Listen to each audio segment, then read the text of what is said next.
오늘 송병준 전문가와 함께 지수 선물 마감 동향 짚어봤습니다. 계속해서 글로벌 증시 점검해봅니다. 오늘 니케이 증시는 휴장이었습니다. 중국 증시는 전반적으로 혼조세를 기록한 것으로 분석이 되고 있는데요. 아시아 시장부터 점검을 해보죠. 우리투자증권 동서원 WMC 서상영 차장 연결돼 있습니다. 안녕하세요. 네, 안녕하십니까. 아시아 증시부터 먼저 짚어보겠습니다. 일단 미국 시장이 악화된 고용 보고서로 인해서 이제 혼조세로 마감을 하면서 전반적으로 보합권에서 출발하는 모습을 보였습니다.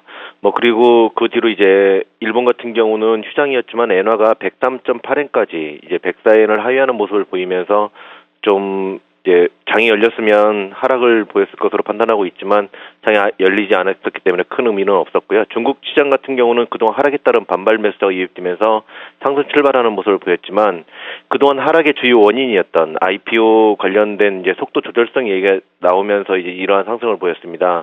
하지만 여전히 시장은 물량 부담에 따른 차익 매물이 유입되면서 보합권에서 등락을 거듭하다가 재차 낙폭을 키워나가서 현재 0.41% 정도 하락을 보이고 있는 상태이고요.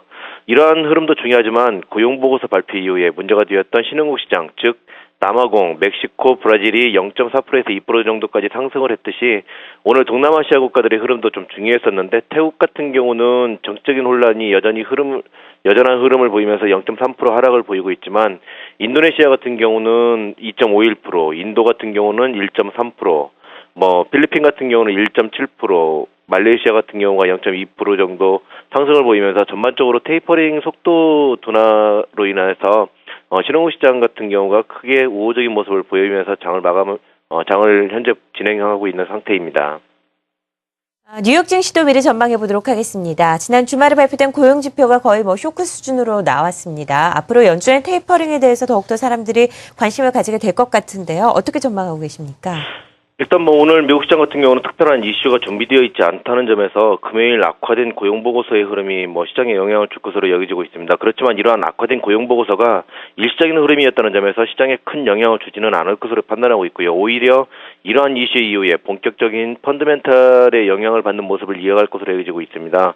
그렇기 때문에 4분기 21% 정도의 순이익 증가가 예상되는 금융섹터 중에서 JP모건과 웰스파고의 실적 발표가 내일 화요일 날 시장에서 발표가 되는데 시장은 이를 기회로 차익 매물이 유입될지 아니면 실적 그대로 주가에 반영이 될지 여부에 따라서 어닝 시즌 전반적인 흐름이 결정될 것이라 여겨집니다. 특히 최근 들어서 미국의 대다수 애널리스트들은 1월에 미국 시장은 차익 매물이라는 이슈가 자리를 잡을 것이라는 전망하고 있다는 점에서 오늘 시장도 조그마한 이슈에도 차익 매물이 나오는 흐름이 지속적으로 이어질 것으로는 점에서 그리 우호적인 모습은 아니라는 판단이고요.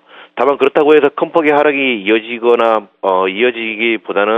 어닝 시즌에 대한 전망과 이번 주에 있는 각 연준 위원들의 발언들을 기다리는 흐름을 보이면서 장의 약보합권에서 마감을 할 것으로 판단하고 있습니다.